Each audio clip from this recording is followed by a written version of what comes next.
What if the biggest reason you are exhausted isn't because life is too hard, but because you keep giving access to people who were never supposed to have unlimited access to you? Think about that.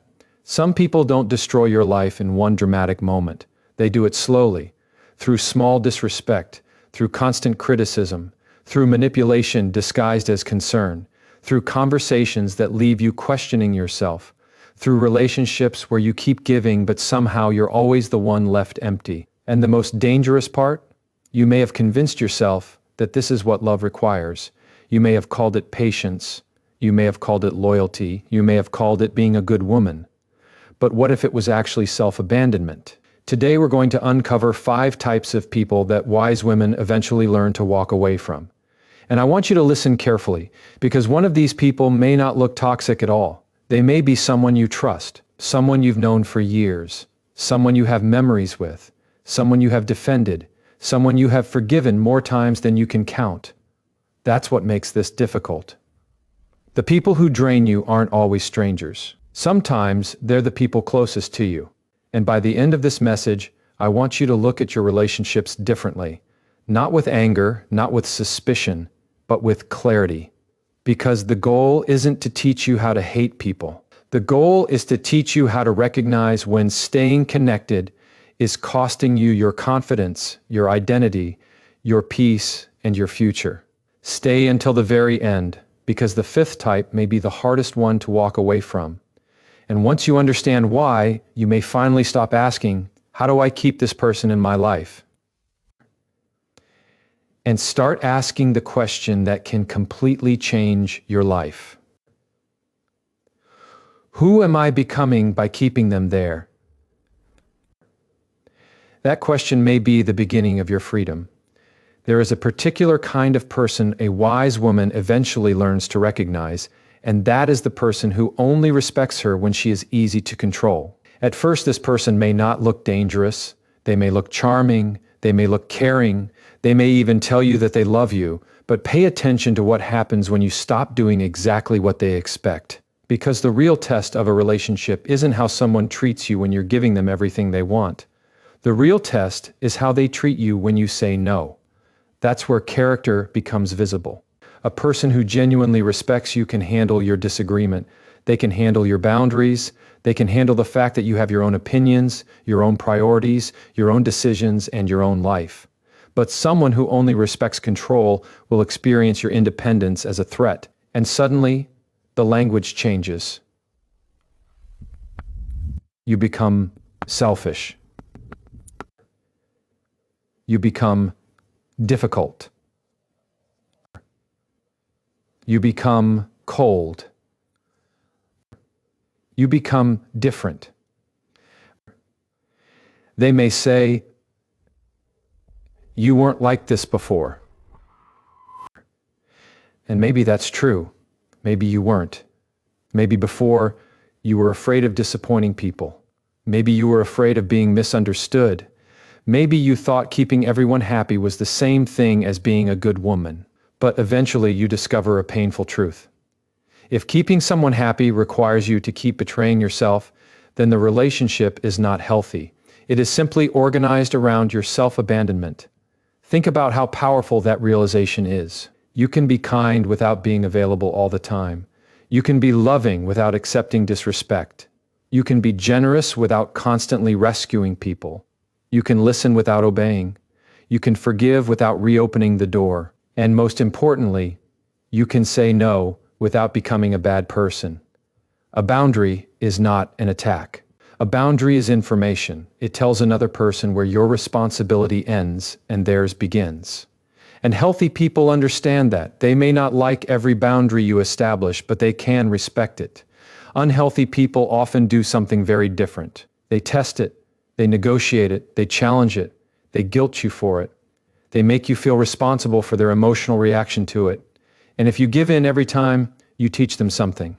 You teach them that your boundary isn't really a boundary. It's a request they can pressure you into abandoning. That's why boundaries aren't established by what you say.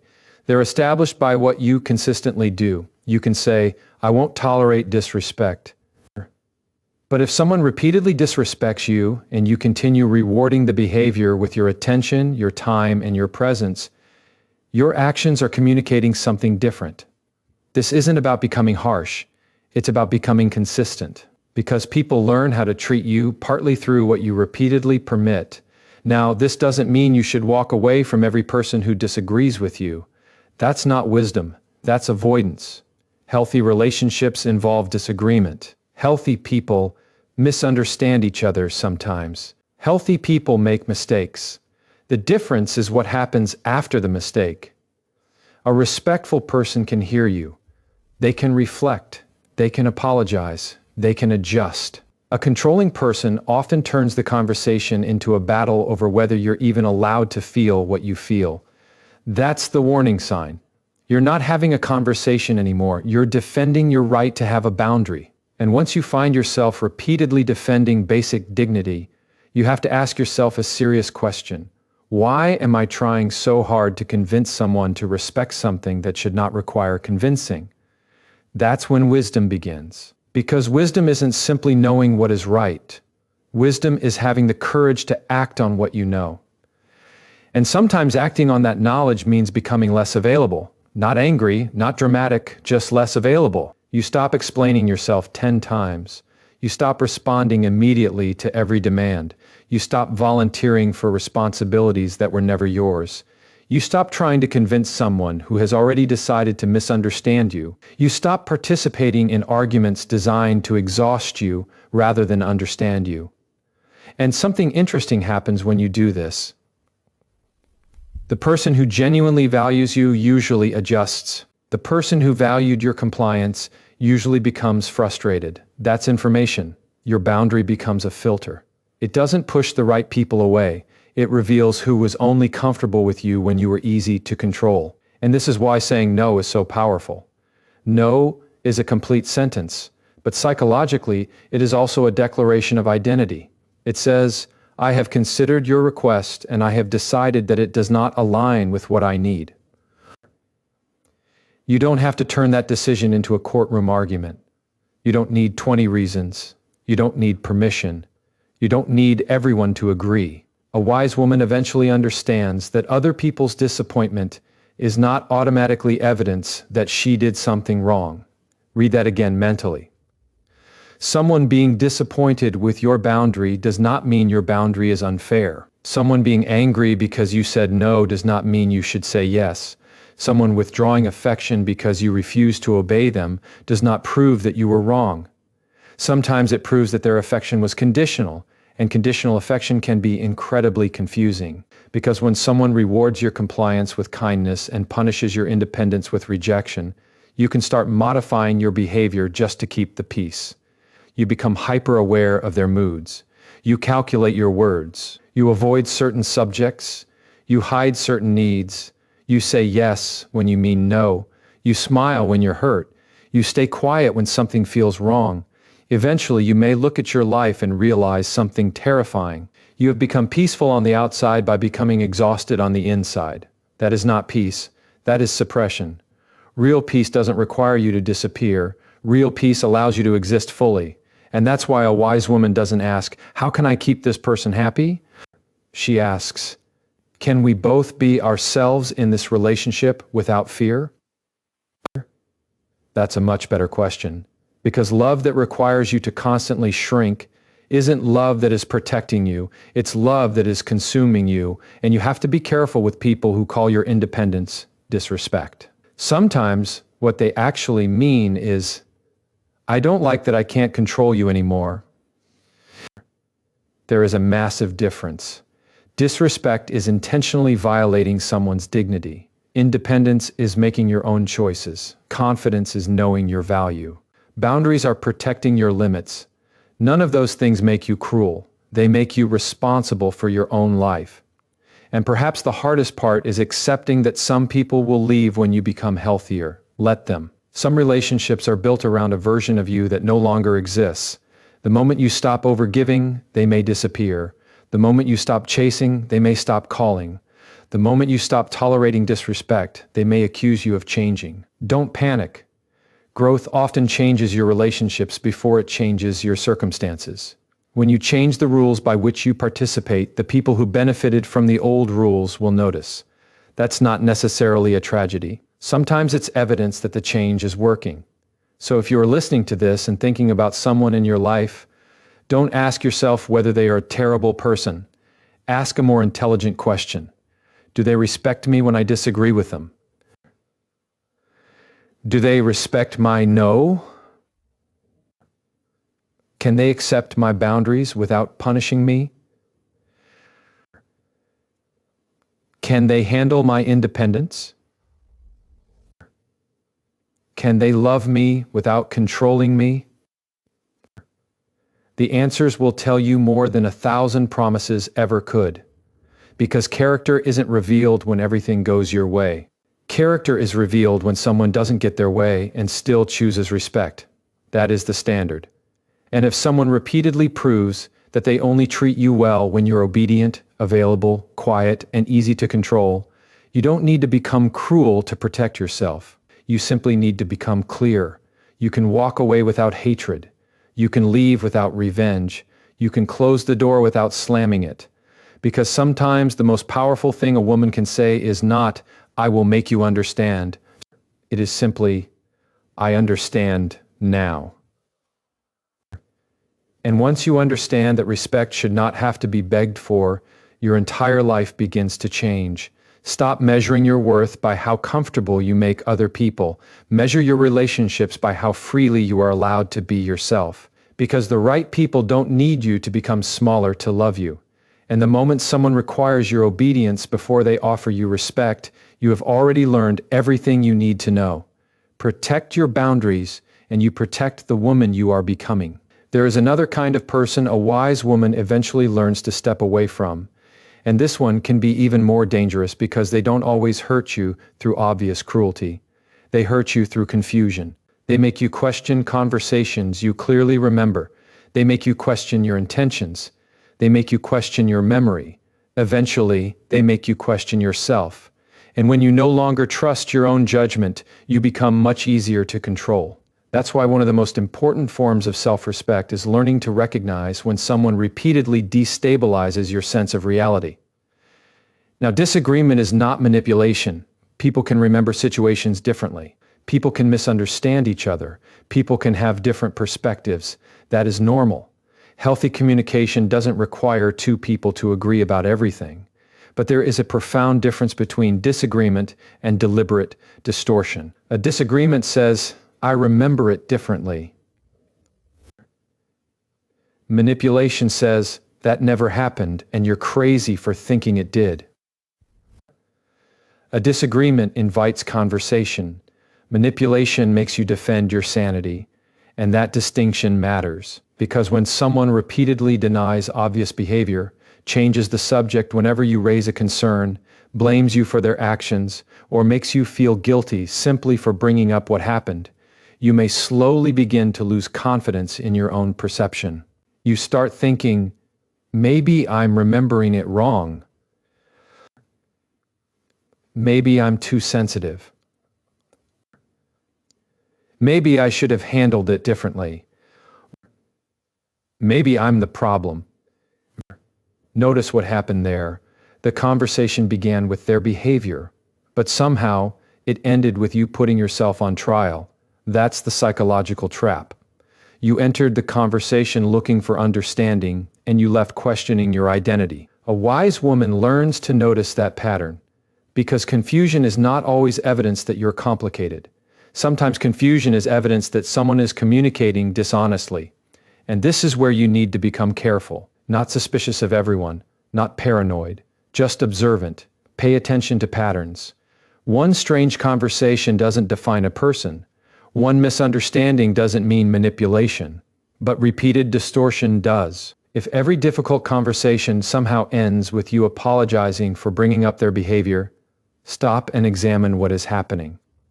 If you express hurt, and they immediately explain why you shouldn't feel hurt, pay attention. If you bring up a specific action and they respond by listing your past mistakes, pay attention. If you ask for accountability and suddenly you're discussing everything you've ever done wrong, pay attention. That is not resolution. That's redirection.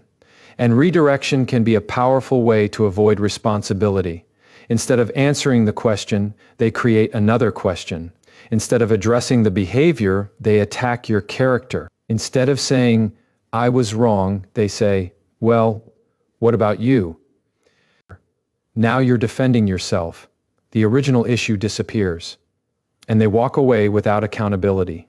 If this happens repeatedly, you need to understand something. You cannot communicate someone into becoming accountable. You cannot explain your pain so perfectly that an unwilling person suddenly develops empathy. You cannot provide enough evidence to someone committed to misunderstanding you.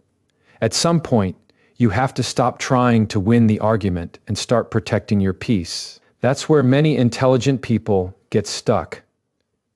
They think, if I can just explain it better, they'll finally understand. So they explain again, and again, and again. But the problem isn't always the explanation. Sometimes the problem is the listener. You can give a person the clearest truth in the world, but you cannot force them to accept it. And that's an important psychological freedom.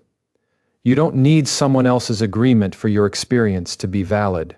You don't need their confession before you can make a decision. You don't need them to admit they hurt you before you are allowed to leave. Think about how much freedom that creates. You can say, "I experienced this relationship as unhealthy." You don't have to prove that they are evil. You don't have to convince everyone around you. You simply have to acknowledge what the relationship is doing to you. Because sometimes people become so focused on proving what happened that they forget to ask what is happening now. How do you feel around this person? Do you feel safe speaking honestly? Do you feel heard? Do you feel like your words will be used against you later? Do you constantly rehearse conversations before having them? Do you worry about their reaction more than you consider your own needs? Do you leave interactions feeling mentally exhausted? These questions matter. Your emotional experience is information. It is not always a verdict, but it is information. And wise people learn to examine information rather than immediately dismissing it. There is another subtle sign you should watch for. You begin keeping evidence. You save messages. You screenshot conversations. You mentally reconstruct timelines. You constantly think, "I know what happened." Why? Because you've learned that your words may be denied later. Now, keeping records can sometimes be practical, especially in serious circumstances. But psychologically, if you constantly feel that you must build a case just to prove your own experience, the relationship has already become adversarial. Healthy relationships don't require you to function like a lawyer. You should not have to prepare exhibits before expressing that something hurt you. You should be able to say, "That affected me," and have the other person at least become curious about your experience. They may disagree with your interpretation, but they shouldn't make you feel foolish for having one. That's emotional maturity. And this is where a wise woman becomes very powerful. She stops arguing with people who are committed to confusion. She becomes clear instead. She says, "This is what I experienced." She says, "This behavior doesn't work for me." She says, "I'm not continuing this conversation if we're going to insult each other." And if the pattern continues, she doesn't keep debating. She creates distance. Because sometimes the healthiest response to manipulation is not a better argument, it's less access. That's difficult because we naturally want closure. We want the other person to understand. We want them to admit what they did. We want an apology that makes everything make sense. But sometimes closure doesn't come from another person's confession. Sometimes closure comes from your own clarity. You finally say to yourself, "I don't need to understand why they did it in order to understand that I don't want to experience it again." That is maturity. You don't need to diagnose them. You don't need to label them. You don't need to determine whether they are a narcissist, a manipulator, or anything else. Labels can sometimes distract you from the most important question. Is this relationship healthy for me?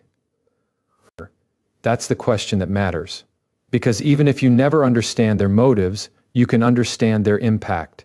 And impact matters. A person can have good intentions and still have harmful behavior. A person can have a difficult past and still be responsible for how they treat you. Compassion doesn't eliminate accountability. Understanding someone's pain does not require you to volunteer for more of it. You can understand someone and still leave them. You can empathize with someone and still establish distance. You can forgive someone and still decide that trust will not be restored. That is not bitterness. That is discernment. A wise woman learns that her mind deserves the same protection she gives her body. You wouldn't repeatedly allow someone to injure you physically and then call it love. So don't romanticize psychological exhaustion simply because the wounds aren't visible. Your peace matters. Your confidence matters. Your ability to trust yourself matters. And perhaps the most important relationship you will ever have is the relationship you have with your own judgment. Protect that relationship. Because once you stop trusting yourself, you start outsourcing your decisions to people who may not have your best interests at heart. So when someone repeatedly makes you question your memory, your intentions, your emotions, and your sanity, don't rush to prove yourself. Pause. Observe the pattern. Listen to what your experience is telling you. And remember, you don't need to win every argument. You need to remain anchored in your own truth. When someone repeatedly makes you doubt yourself, don't lose yourself trying to prove yourself. Trust your clarity, protect your peace, and walk away when the pattern becomes the answer. There is another person a wise woman eventually learns to walk away from, and this person is often harder to recognize because they rarely announce their intentions. They simply appear whenever they need something. They call when they are struggling. They text when they need advice. They remember your kindness when they need a favor. They suddenly become affectionate when they need emotional support. And because you have a generous heart, you help. You tell yourself, they need me. You tell yourself, that's what friends are for. You tell yourself, maybe this time they'll appreciate it. But then the crisis ends, and so does their interest in you, until the next crisis. Eventually, a wise woman notices the pattern. She realizes that some people don't actually maintain relationships with her. They maintain access to her. That distinction can change the way you see almost every relationship in your life, because being needed can feel like being valued. But those are not the same thing. Someone can need what you provide without appreciating who you are. They can need your money without caring about your struggles. They can need your advice without ever asking how you're doing. They can need your emotional support without becoming emotionally available to you. And if you aren't careful, your kindness can become the very thing that keeps an unhealthy relationship alive. This is where many good-hearted people become trapped. They confuse generosity with responsibility. They think, if I can help, I should help. But capability does not automatically create obligation. Just because you can rescue someone doesn't mean you are responsible for rescuing them. Just because you can solve their problem doesn't mean you should. And just because you have a good heart doesn't mean everyone deserves unlimited access to it. There is a difference between compassion and self-abandonment. Compassion says, I care about what you're going through. Self-abandonment says, your crisis matters more than my well-being. Those are not the same, and a wise woman learns the difference.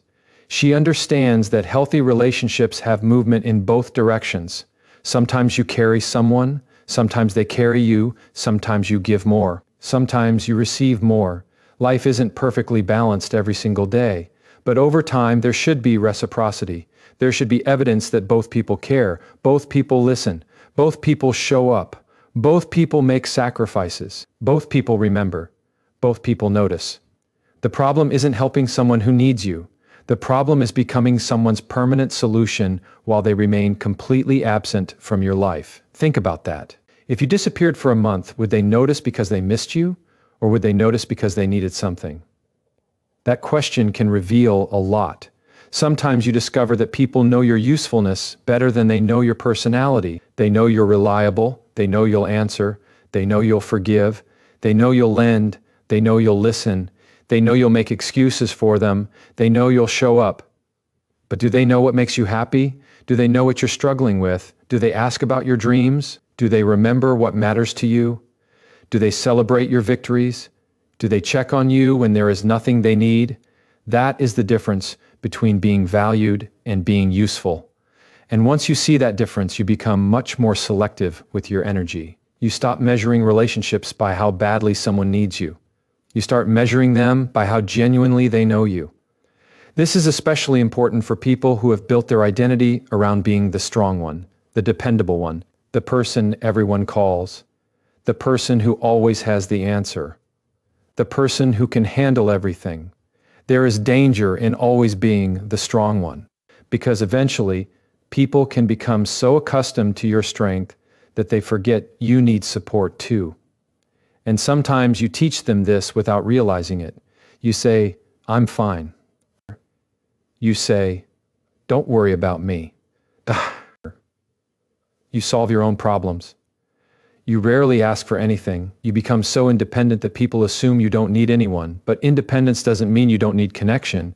It means you can choose connection without depending on someone to complete you. There is nothing weak about wanting reciprocity. There is nothing selfish about wanting someone to ask how you're doing.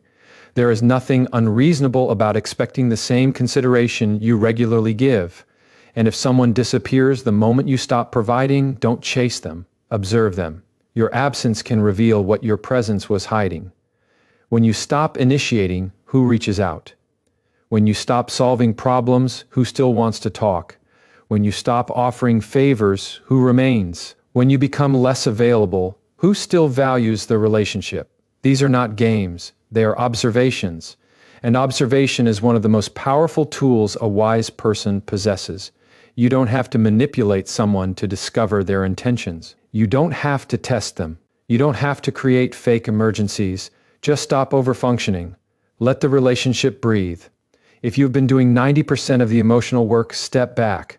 Not to punish them, but to see what exists when you stop carrying everything. Sometimes the relationship survives, and that's good.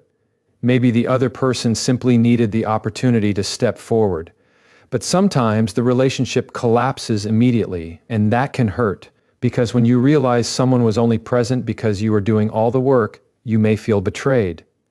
But don't confuse the pain of discovering the truth with the pain of making the wrong decision. Sometimes truth hurts because it removes an illusion. You thought you had a relationship. You discover you had a responsibility. You thought you had mutual care. You discover you had a pattern of giving. You thought they were loyal. You discover they were comfortable. That realization can be painful. But it can also be liberating, because once you know the truth, you can stop spending energy trying to create reciprocity where there isn't any. And this is where a wise woman becomes more intentional. She doesn't become cold. She becomes selective. She still helps people. She still cares. She still gives. But she no longer gives automatically.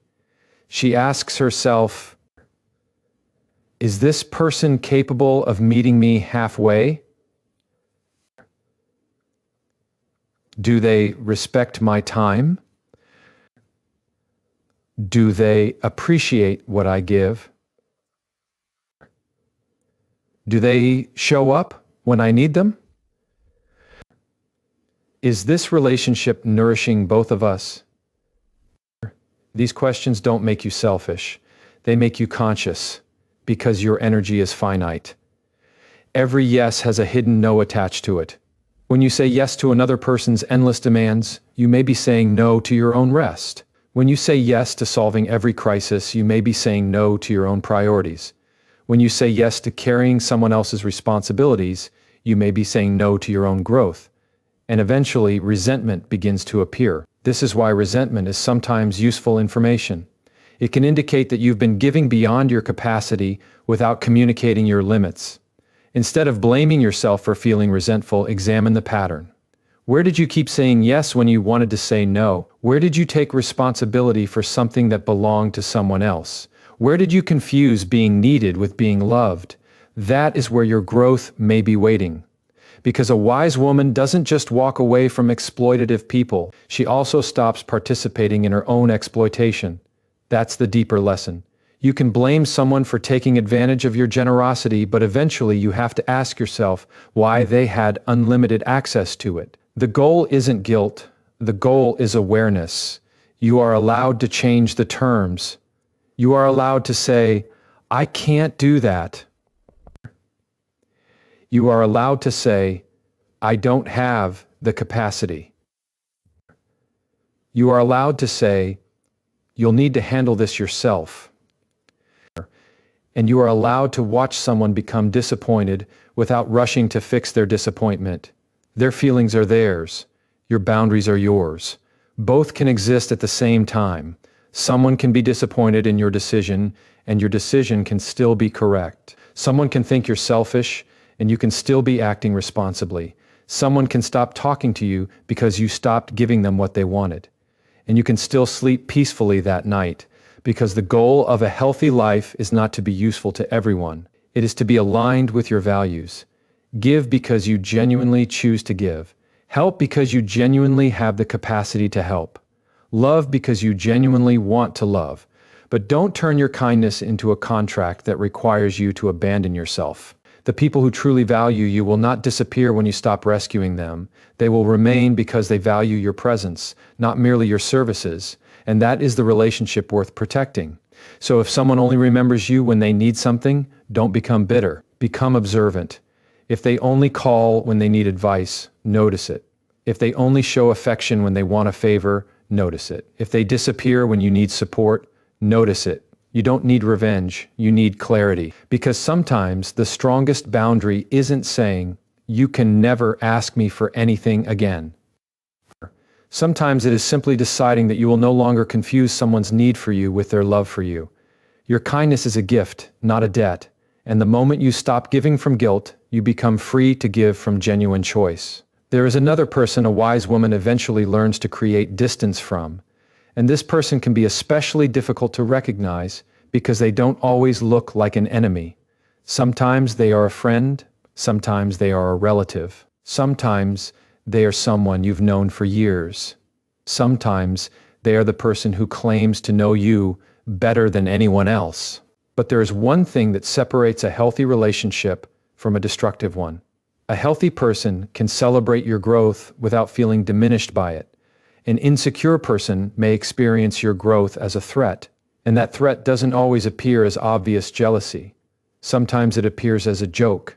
Sometimes it appears as criticism disguised as concern. Sometimes it appears as silence when you accomplish something important. Sometimes it appears as a subtle attempt to make you question whether you should even be proud of yourself. You announce a new goal and they say, let's see how long that lasts. You make a major change and they say, you've really changed. You become more confident and they say, you think you're better than everyone now. You start setting boundaries and suddenly you're called selfish. You become disciplined and they tell you that you're taking life too seriously. Notice the pattern. Your growth isn't being discussed on its own. It is being measured against their comfort. And that is where you have to become very careful. Because the people around you don't always want you to fail. Sometimes they simply want you to remain familiar. They want the version of you they already understand. The version who answered every call. The version who accepted every invitation. The version who tolerated every joke. The version who needed their approval. The version who wasn't threatening. And when you begin changing, they may not know how to relate to you anymore, but here's something a wise woman understands. You are not responsible for remaining stagnant so someone else can feel secure. You are not obligated to preserve an old version of yourself for the comfort of people who refuse to update their perception of you. Growth is supposed to disrupt old patterns. That's what growth does. It changes what you tolerate. It changes what you prioritize. It changes how you spend your time. It changes what you believe. It changes who you become. And when you change internally, your external relationships have to adjust. Some will adjust beautifully, others won't. That is information. One of the greatest psychological mistakes we make is assuming that everyone who knows our past deserves access to our future. They don't. Knowing you for 10 years does not automatically qualify someone to walk with you for the next 10. Time creates history. It does not guarantee compatibility. A person can have known you since childhood and still not understand the woman you're becoming. Another person can enter your life recently and support your growth more genuinely than someone who has known you forever. So don't confuse longevity with loyalty. Sometimes the people who say, "I've known you forever," are the same people who use your past to keep you from evolving. They remember your mistakes. They remember your insecurities. They remember who you were when you were struggling, and when you become stronger, they bring those old versions of you into every conversation. Not to help you, to reduce you, because if they can keep reminding you who you were, they don't have to acknowledge who you've become. That's why you need to be careful when someone constantly uses your past as evidence against your present. You are allowed to have changed. You are allowed to outgrow old habits. You are allowed to become wiser than you were 5 years ago. You are allowed to regret choices without remaining trapped by them. Your past is part of your story. It is not a life sentence. And a person who truly cares about you should be able to recognize your growth rather than constantly punishing you for who you used to be. Now, there is an important distinction here. Not everyone who criticizes you is threatened by your growth. Sometimes, criticism is necessary. A healthy friend may tell you something you don't want to hear. They may challenge your assumptions. They may point out where you're making a mistake. That can be valuable. The question is not, does this person ever challenge me? The question is, what happens when I succeed? Do they challenge you because they want you to become better, or do they criticize you because your progress makes them uncomfortable? Healthy criticism leaves you clearer. Destructive criticism leaves you smaller. Healthy feedback says, you can do better.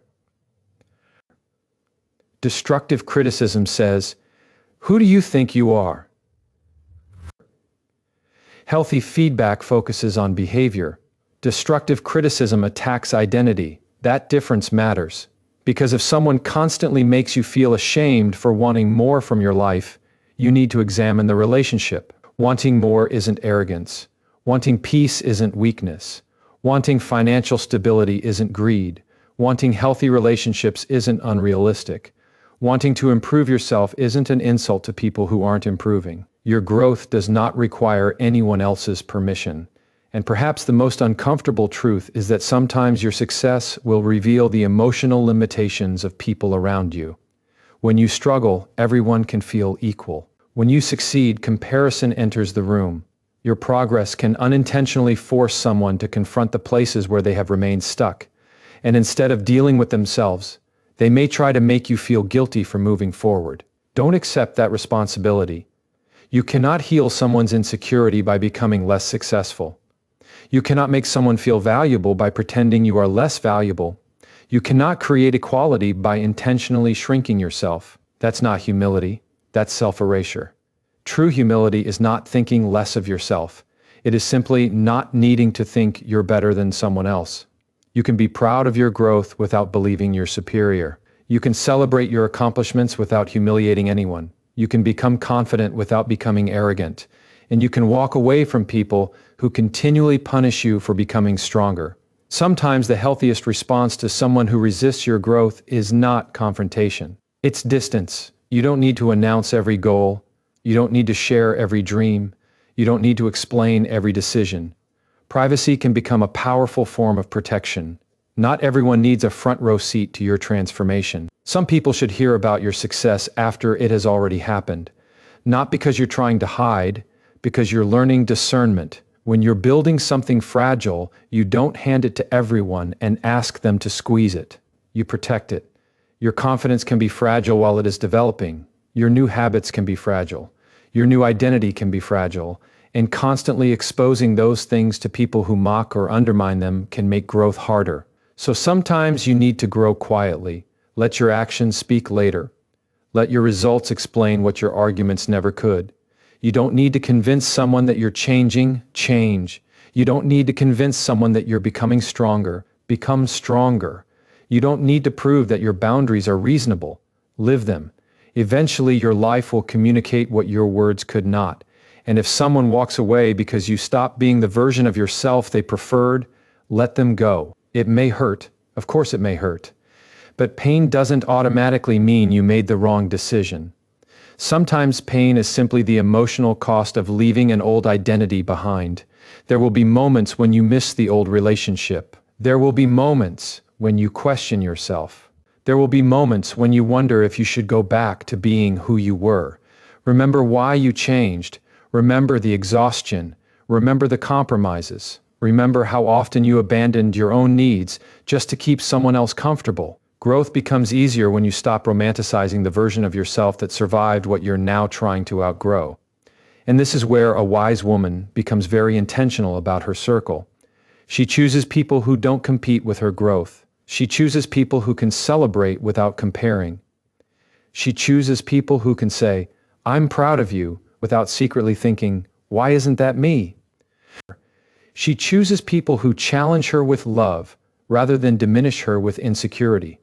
Because the right people don't need you to fail so they can feel successful. They don't need you to stay insecure so they can feel confident. They don't need you to remain small so they can feel large. They grow beside you. They celebrate your victories. They respect your evolution. And when you rise, they don't ask why you're leaving them behind. They ask how they can rise with you. So if someone consistently mocks your growth, minimizes your progress, or makes you feel guilty for becoming better, don't immediately attack them. Simply observe. Ask yourself, who am I around this person? Do I become more courageous or more afraid? Do I feel inspired or diminished? Can I share good news without preparing for criticism? Can I become successful without feeling guilty? Those questions can reveal everything, because your environment influences your identity. The people you repeatedly listen to become part of the internal voice you carry. Choose carefully. And never forget this. You don't owe anyone your stagnation just because they were comfortable with the person you used to be. Grow without apology, and let the people who truly love you learn to love the woman you are becoming. There is one final kind of person a wise woman eventually learns to walk away from. And this person may be the hardest to leave because the problem isn't always obvious. There may be good memories. There may be genuine affection. There may have been beautiful moments. There may even be love. And that is exactly what makes this kind of relationship so complicated. Because sometimes the hardest people to walk away from are not the people you don't love. They are the people you love but can no longer live peacefully beside. That distinction is important. We often assume that if we love someone, we should be able to make the relationship work. But love and compatibility are not the same thing. Love can exist in a relationship that is unhealthy. Care can exist alongside disrespect. History can exist alongside emotional exhaustion. And sometimes the wisest decision you can make is accepting that loving someone does not require you to remain close to them. A wise woman eventually stops asking only, "Do I love this person?" She starts asking a deeper question. Who am I becoming because of this relationship? That question changes everything, because a relationship should not only be judged by what happens during the good moments. Look at the pattern. How do you feel most of the time? Do you feel peaceful, or are you constantly anxious? Do you feel secure, or are you always wondering where you stand? Do you feel respected, or are you repeatedly defending basic boundaries? Do you feel free to be yourself, or are you constantly monitoring your words because you are afraid of their reaction? These questions matter because peace is not merely the absence of conflict. Peace is the ability to exist without constantly protecting yourself from the person who is supposed to be close to you. And if you have to constantly manage someone's mood just to keep the relationship stable, you are not experiencing stability. You're managing instability. That's different. You may become an expert at reading their face. You know when they're irritated. You know when they're withdrawing. You know when they are about to start an argument. You know which subjects to avoid. You know how to phrase things so they won't react. You know when to apologize even if you aren't sure what you did wrong. Eventually, you stop living naturally. You start living strategically, and that is exhausting. A healthy relationship does not require you to constantly calculate your emotional survival. Of course, every relationship has difficult moments. People get angry, people disagree, people misunderstand each other, people have bad days. The question is whether conflict is followed by repair. Can you talk? Can you apologize? Can you listen? Can you take responsibility? Can you change behavior? Because an apology without changed behavior is often just a temporary pause in the pattern. Someone can say, "I'm sorry" 100 times, but if the same behavior keeps happening, you aren't dealing with an apology. You're dealing with a cycle. And cycles matter more than promises. This is where many women become trapped. They fall in love with potential. They remember the good version of the person. They think about who that person could become. They remember the beginning. They remember the beautiful conversations. They remember the moments when everything felt perfect. And because those moments were real, they use them to justify enduring everything else. But a few beautiful moments do not erase a destructive pattern. You have to judge the relationship as it exists, not as it occasionally appears. Ask yourself, if nothing changed, would I willingly live this exact life 5 years from now? That question is uncomfortable, but it is honest, because sometimes we remain in relationships because we're waiting for the future to rescue us from the present. We'll be better someday. They'll change. Things will settle down. Once they understand me, everything will be different. But someday is not a strategy, potential is not a guarantee, and hope cannot become an excuse for permanent suffering. A wise woman learns to separate hope from evidence. Hope says, maybe. Evidence says, this is what has actually been happening. Pay attention to evidence. If someone has repeatedly crossed your boundaries, believe the pattern. If someone repeatedly destroys your peace, believe the pattern. If someone repeatedly promises change and then returns to the same behavior, believe the pattern. Not because people cannot change. They can, but real change leaves evidence. It appears in behavior, it appears in consistency, it appears over time. You shouldn't have to imagine someone's growth for them. They should demonstrate it. And this is where walking away becomes an act of self-respect rather than punishment. You're not saying, you are worthless. You're saying, this relationship is no longer healthy for me. That is a very different statement. You can wish someone well from a distance. You can forgive them without trusting them again. You can understand their struggles without allowing those struggles to become your permanent burden. You can recognize their humanity without sacrificing your peace. This is emotional maturity.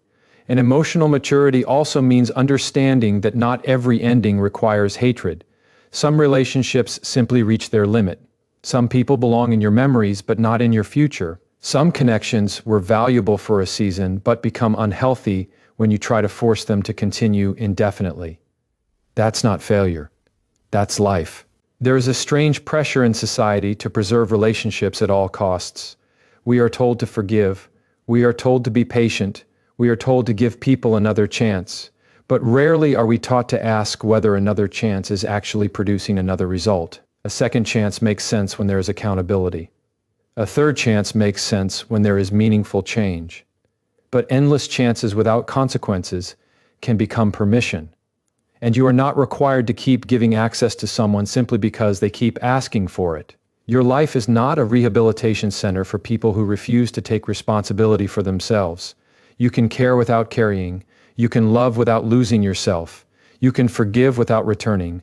And sometimes the greatest act of love toward yourself is accepting that distance is necessary. This doesn't mean becoming emotionally closed. In fact, walking away from unhealthy relationships can make you more open to healthy ones. When you stop spending all your emotional energy surviving chaos, you have energy left for connection. When you stop constantly defending your boundaries, you have energy left for creativity. When you stop worrying about someone's reaction, you have energy left for your own future. That's what peace gives you, space. And in that space, you begin hearing yourself again. You begin remembering what you enjoy. You begin remembering what you believe.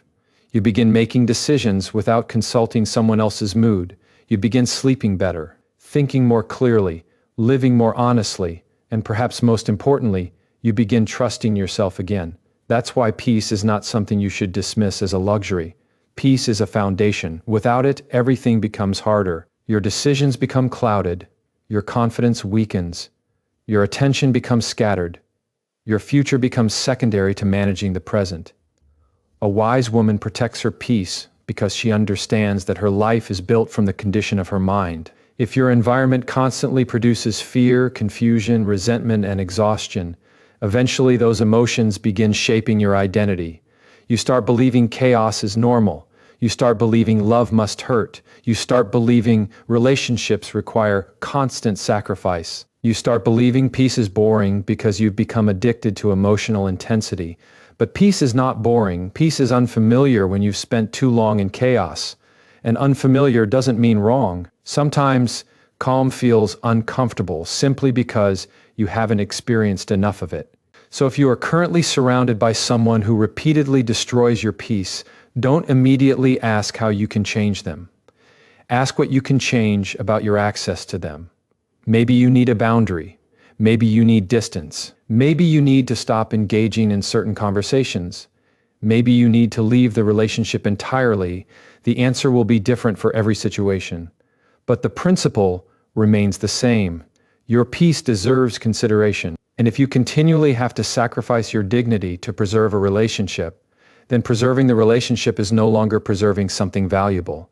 You are preserving a pattern. Let that sink in.